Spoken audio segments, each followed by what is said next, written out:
तभी हिरण के सामने से एक जादुई बीज प्रकट होता है। ये जादुई बीज तुम ले जाओ और अपने आंगन में लगा दो। ये तुम्हारा दुख दूर करेगा और सोने की सब्जी देगी। इससे तुम बहुत अमीर हो जाओगे। तभी राधिका बीमारी की वजह से खांसने लगती है। क्या हुआ? तुम्हारी खांसी फिर से बढ़ गई है क्या राधिका? रुको, मैं तुम्हें जड़ी बूटी देता हूँ। कौन सी जड़ी बूटी दोगे आप? सारी जड़ी बूटियाँ खत्म हो गई है और वैद्य जी ने फिर से दवा देने से पहले पैसे मांगे हैं। कुछ समझ नहीं आता कि क्या किया जाए। रुको रुको, मैं किसी से मदद लेकर आता हूँ। शायद गांव वाले कुछ पैसे दे दें जिससे मैं तुम्हारी दवाई ला सकूं। फिर रामू गांव की तरफ निकल पड़ता है और एक गांव वाले के पास जाता है।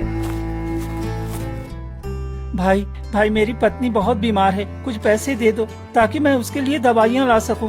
अरे जा, तुझे कौन मदद करने वाला है? तुम तो पैसे ही मांगते रहते हो। जाकर कोई और काम धंधा क्यों नहीं कर लेते? तुम जैसे गरीब लोग गांव वालों पर बोझ हो बोझ।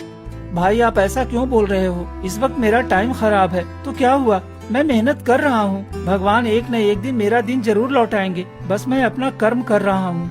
हाँ तो भगवान के भरोसे रहो। हम गांव वालों से पैसा क्यों मांग रहे हो? इतना कहकर रामू उदास होकर दूसरे गांव वाले के पास जाता है।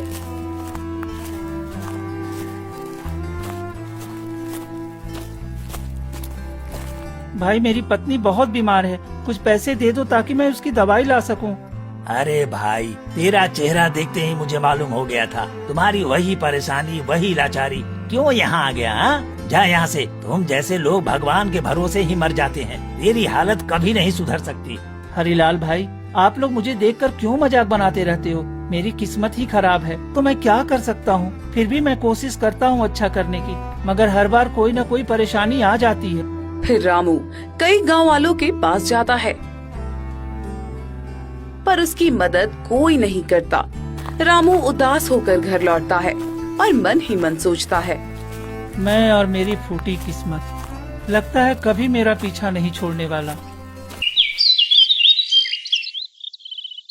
फिर अगली सुबह रामू कुल्हाड़ी लेकर घने जंगल की तरफ निकल पड़ता है। आज शायद मेरी किस्मत चमक जाए और मेरी सारी लकड़ियाँ बिक जाए और मुझे कुछ पैसे मिल जाए तो मेरी कुछ हालत सुधरेगी। आज थोड़ा अंदर जंगल में जाऊंगा तो शायद कुछ ज्यादा लकड़ी मिले। रामू रोज की अपेक्षा आज थोड़ा जंगल के अंदर जाता है और लकड़ियाँ काटने लगता है। तभी एक रहस्यमयी आवाज आती है। आओ मेरे पास आओ, मैं तेरा किस्मत बदल दूंगा।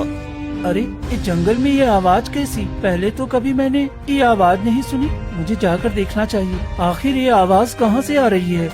फिर रामू डरते हुए आवाज के पीछे जाता है और एक पेड़ के पास पहुँचता है। अरे ये तो एक पेड़ से आवाज आ रही है, पर यहाँ कोई दिखाई क्यों नहीं दे रहा? रामू, मैं तुम्हारा कब से इंतजार कर रहा था। तुम यहाँ आने में बहुत समय लगा दिए हो। तुम कौन हो और मेरा नाम कैसे जानते हो? तुमने कई साल पहले एक मरे हुए हिरण का अंतिम संस्कार किया था। मैं उसी का रूप बोल रहा हूँ। अच्छा, तो तुम वही हिरण की आत्मा हो। बताओ, मैं तुम्हारी क्या मदद कर सकता हूँ? तुम मेरी कुछ मदद मत करो, मैं तुम्हारी मदद करने आया हूँ। तुम इतने नेक और सच्चे हो, फिर भी तुम दर दर भटक रहे हो और तुम्हारी पत्नी बीमारी से तड़प रही है। मुझे ये देखा नहीं गया, इसीलिए मैं तुम्हें कुछ देना चाहता हूँ। तभी हिरण के सामने से एक जादुई बीज प्रकट होता है। ये जादुई बीज तुम ले जाओ और अपने आंगन में लगा दो। ये तुम्हारा दुख दूर करेगा और सोने की सब्जी देगी। इससे तुम बहुत अमीर हो जाओगे। लेकिन शर्त ये है कि इसे केवल निस्वार्थ भाव से बोना है और लालच कभी मत करना, वरना इसका बुरा प्रभाव पड़ेगा। तुम नेक दिल इंसान हो, इसलिए मैं तुम्हें दे रहा हूँ। नहीं तो यहाँ एक से एक वीर इस बीज के लिए अपनी जान गंवा दिए, लेकिन वो प्राप्त नहीं कर सके। ठीक है, आपने मेरे लिए इतना कुछ सोचा, यही आपका बहुत बड़ा एहसान है। फिर रामू वो बीज लेकर घर आता है